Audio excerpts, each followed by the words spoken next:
unit vectors, Python. Those seem scary, but it's okay. Okay, we're going to use Python as a tool to make things easier, not to make things more complicated. And you don't have to use Python. Okay, I'm going to show you how to use Python. The great thing about this is that it has vector operations built in, and I'm going to use a special kind of Python. And even better than that, this works on your phone, works on your computer. It's great.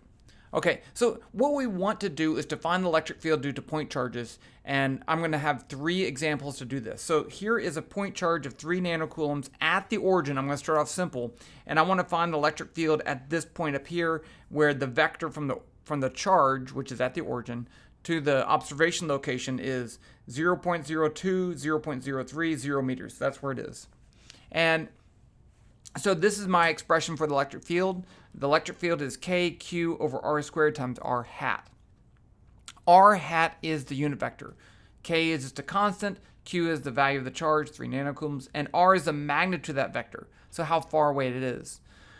Okay, so let's just do this the long way, and then I'll do it the short way in Python. So let's first find, and this one's easy because since the charge is at the origin, the vector from the charge to the location of the charge of the observation location is the same thing. Okay, but we're going to do an example where that's not true. So the first thing is to find the magnitude of r. That's going to be equal to the square root of the magnitude of vector is the x component squared plus the y component squared plus z component squared. So it's 0.02 squared plus 0.03 squared plus 0 squared. So let's do this in a normal mortal calculator. So I'm going to say the square root of 0.02 squared plus 0.03 squared. And yeah, you can't do this in your head. It's not, some of those you can do. And I get 0.036. 0.036 meters. Now a unit vector, r hat, is a vector that has a magnitude of 1. It has no units, and it points in the same direction as r. So we can find the unit vector r hat as the vector r divided by the magnitude of the vector r. So I know the vector r is that. It's 0.02, 0.03, 0 meters. And I can divide by the scalar amount of 0.036 meters. Now, if I divide a vector by a scalar, that's a 2, I just divide each component of the vector by that scalar. So let's do that. So I'm going to have 0.02 divided by this. So I say 0.2 divided by 0.036. I get 0.556. And then I have 0.03 divided by 0.036. I get 0.833. And then I have 0 divided by that, which is 0. And I have meters divided by meters, so the units cancel. So that's my unit vector. Okay, so let's just go ahead and check. This should have a magnitude of 1, does it? So if I take, I'm not going to do that. Okay, now let's just set up this electric field. I guess we should calculate it. The electric field is going to be the K, which is 9 times 10 to the 9th, times Q, which is 3 times 10 to the negative 9th. I'm leaving off the units for simplicity. Times R hat, which is this, 0.556, 0.833, 0. I'm leaving off the units. Divided by the magnitude squared, which I have the magnitude already. So it's going to be 0.036 squared. Now, in order to do this, let's just get this as a single number and then leave the vector there. So I'm going to get, I'll write it over here, E equals, I'm just going to do this. This is 9 times 10 to the 9th, 3 times 10 to the negative 9th. So the 10 times 10 to the 9th and 10 times 10 to the negative 9th is 1. So I have 9 times 3, which is 27. So this whole thing on the top is 27. So I'm going to cheat. So I'm going to say 27 divided by 0.036 squared equals, and I get 2.08 times 10 to the 4th. And then I still have that unit vector there. 0.556, 0.833, 0. And why do we even care? Because if I can get it in this form, when I add, if I have multiple electric fields, it's easier to add. But now I have this number times that for my x component, this number times that for my y component. So I can do that. So it's going to be 2.08 times 10 to the fourth. I could leave that number off. Times 10 to the fourth times 0.556. And I get 1.16 times 10 to the fourth. Now I can do the same thing with the x component. So I can say 2.08 scientific notation 4 times, times 0.833, and I get 1.73 times 10 to the fourth. And then I get this times 0, which is 0. And that's going to be in newtons per coulomb. So there's my answer. Now let's do this in Python. Okay, so please don't freak out. We're going to switch over here. I'm switching over to the computer. Do not freak out. Okay, if you have never used a computer before to program, that's okay. Okay, that's okay. Here, okay, there. So this is, it's called GlowScript. And I'm using it on a particular site called trinket.io. And I will give you the code, the link to the code that I'm making in the comments down in the description down below. And you can click on that and you can edit this and run it without even having to create an account. It even works on your phone. That's what's so great about this. Okay, so this is actually not full Python. This is actually some cheating stuff, but let's just start off simple. You don't need to know anything. Let me go ahead and save this as eField Calc. Now, if you have an account, you can save it and you can go back and reuse your old programs and stuff, but you don't have to. You know, a lot of times I'll just use this as a calculator, never even save it, just type stuff in. So let's just start off with the very basics. Watch this. Print 1. Okay, so print is a statement in Python that allows me to print out numbers. I have over here is my coding window, and over here is my output window. So if I click run, I get 1. Isn't that amazing? I said print 1 and I got a 1. I can do other things in here like print 1 plus 3 and it prints 4. Okay, so there is a calculator. Now it's even better than that. I can actually say things like this. X equals 1, print X. And it now I can change X to 2 and print X. Prints X. I can say Y equals -3, print X times Y. Okay, you see how things are working here? Now let me add one special addition to this print statement just for simplicity to make things prettier. I can say quote X times Y equals quote comma. So I can put multiple things in the print statement, and that will make it print out this X times Y as a thing, and it makes it look a little bit nicer. But you don't have to do that. Okay, I can put this. I am equal, do whatever I say. I don't know why you do that. Okay, so now I can do vector operations on here too. This is what superpower. Oh, now I do. Let me say this: if I put X capitalized, these variables are whatever you want to call them, as long as it's not a reserved word. I couldn't make the variable called print, right? Because it's saying I already used print. Okay, but case matters. If I put this as a lowercase and I print it, it's going to say nothing happens. If I scroll down the bottom, it says I can't find that variable X because you're crazy. And so I'm going to change that back to lowercase x. Okay, here is the beauty. Let's say this. I'm going to go ahead and call it R. R equals, watch this, vector. Vector is a built-in function in Python, in this GlowScript vPython, that allows me to deal with vector operations. So if I put that, I can put the X, Y, and Z components. I'm going to go ahead and put what I had over here, 0.02, 0.03, 0. No units. Okay, no units, because it's dealing with this as numbers. So if you put a meters at the end of it, then things are going to get bad. And I'll show you what that looks like in a second. And so let's print that, print R. Does that work? Now if I put this, M, and I run it, it's going to say, what the heck? Okay. It doesn't say that. It said I can't find it. I said, what the heck? So then we can make this a little bit nicer. R equals R. And then I can even put quote space M for the units on there to make things as perfect as you could make it. And there's my R vector. Okay, now what do we want to do? We want to find the magnitude and we want to find the unit vector. I'm going to do this the long way just so you can see how it works. Let's make this a new variable called Rmag, is the magnitude of that vector. And it's going to be equal to the square root of built-in function. I should show you that.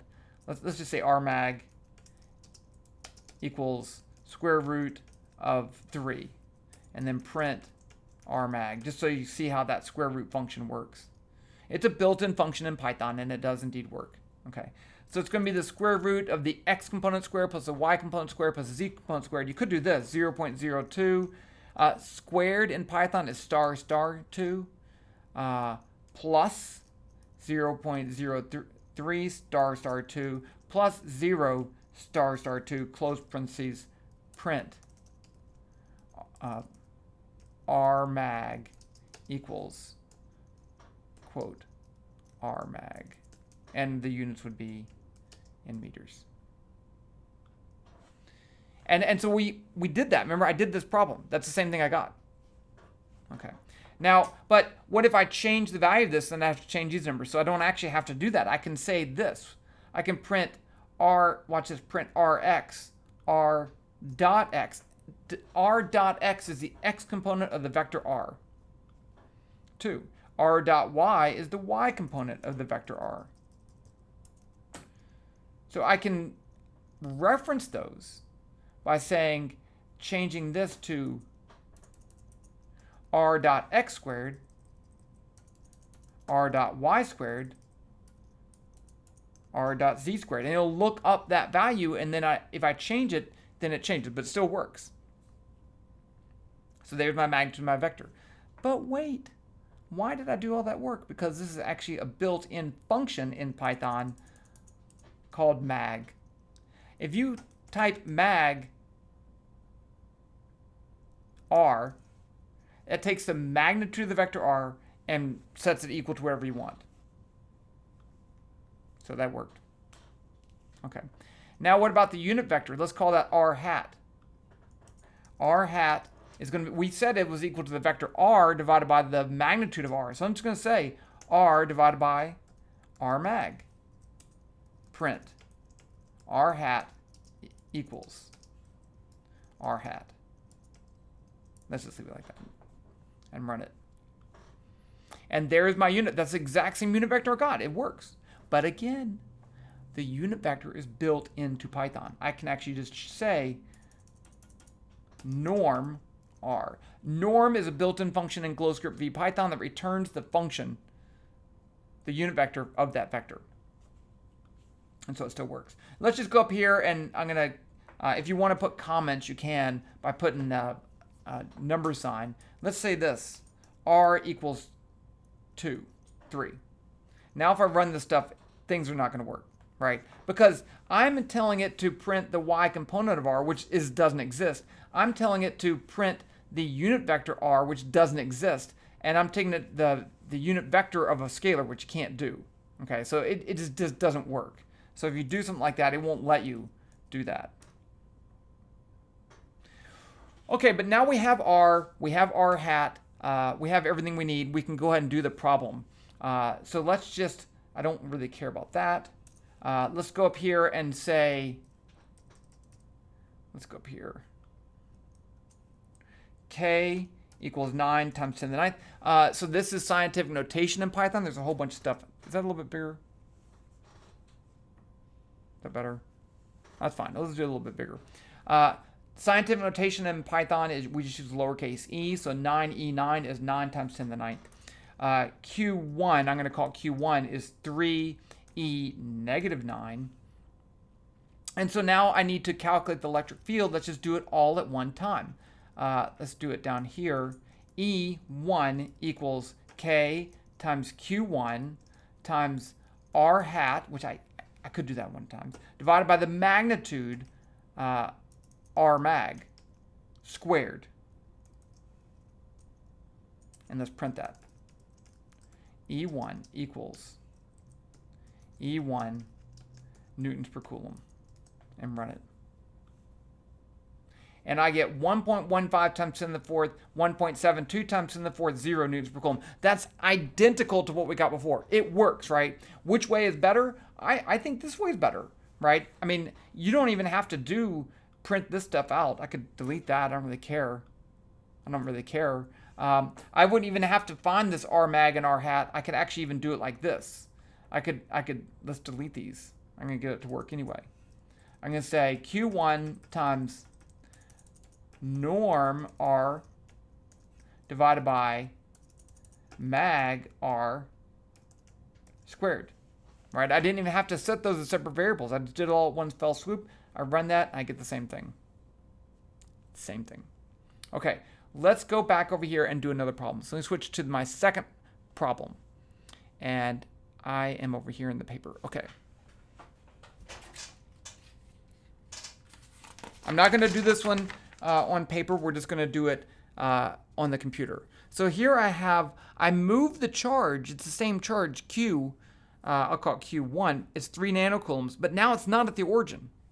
And so I have two vectors. I have the vector locating the charge. I'm calling that RQ, and have the vector RO for the observation location where I want to find the electric field. So I need to first find this vector R like that. So you can see that I'm going from here to there. So this is just like a displacement vector. So I can say the vector R is equal to the final location, RO, minus the initial location, RQ. So if I did that, I could do that in person, which I'll do this one time. R is going to be 0.04 minus 0.01, so 0.03. 0.005 minus 0.03 is 0.025 negative, and then 0. Now that I have R, I can just use my normal equation. Okay, but I don't have to do this by hand. I can do this in Python too. Okay, so let's switch over to Python and calculate this electric field at that location for this situation.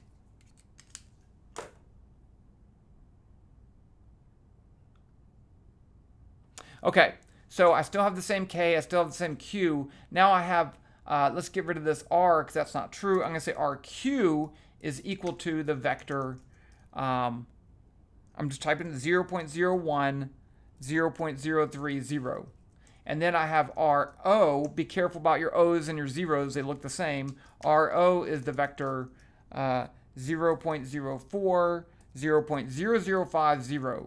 And now I can say R equals RO minus RQ.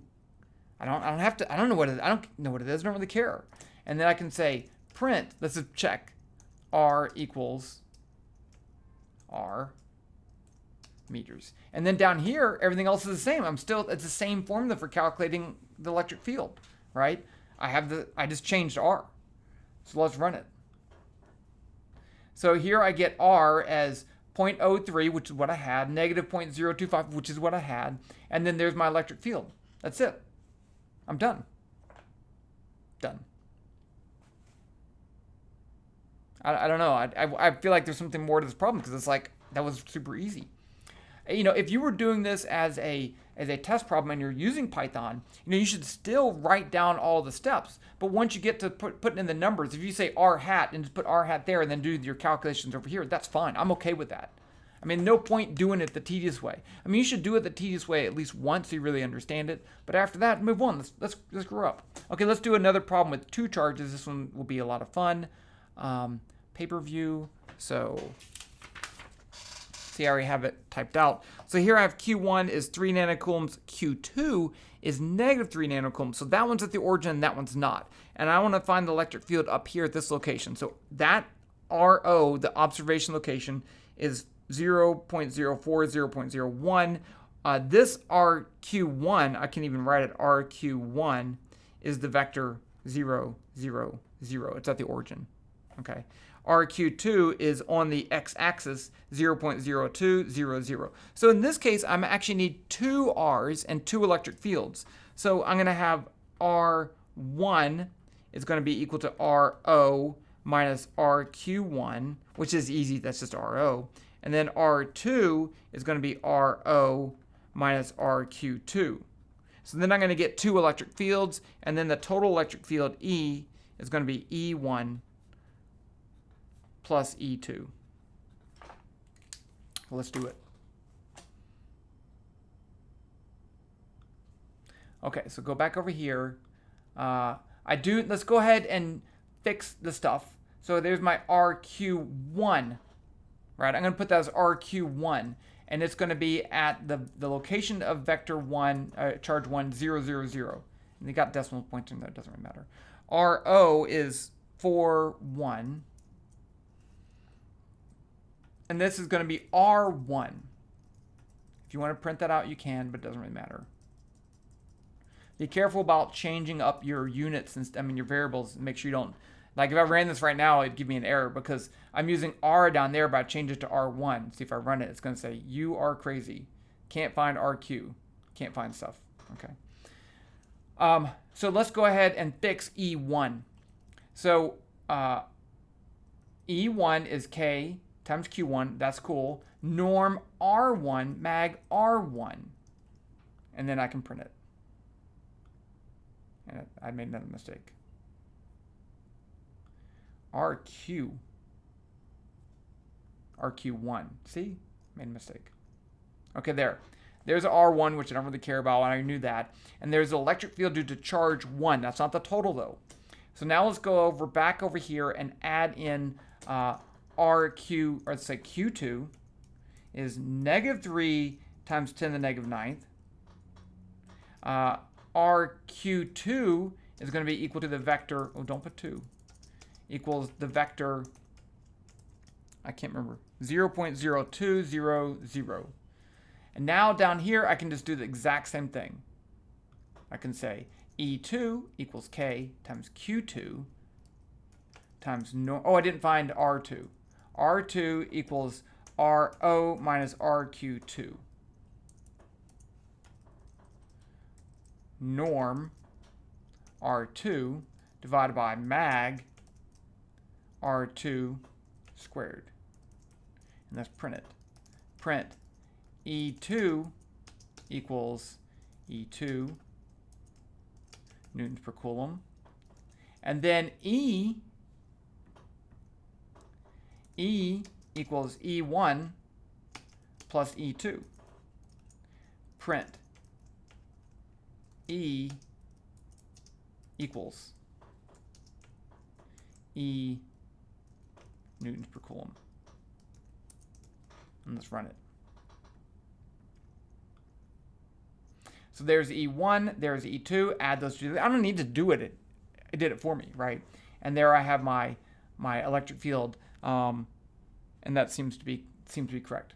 Let's do one more thing. What if I want to print out the magnitude of that electric field? I can say print, let's write it like this, E,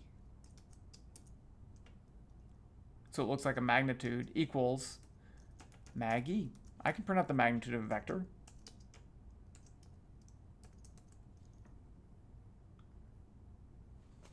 Check that out. And you can go ahead and check that on, this is a great one that you could do on paper and then do it using my code and see if you get the same thing. But so this is just a tool, right? This just makes things easier. It's not physics. It's just easier. Okay, so Trinket.io. I'll include the link to this down below. Hopefully you'll find this useful. And again, I'm going to encourage my students to use this. If you find it useful, then use it. If you don't, then don't. There are a couple of calculator apps on the phone I know that have vector notation in them too. But okay, that's that.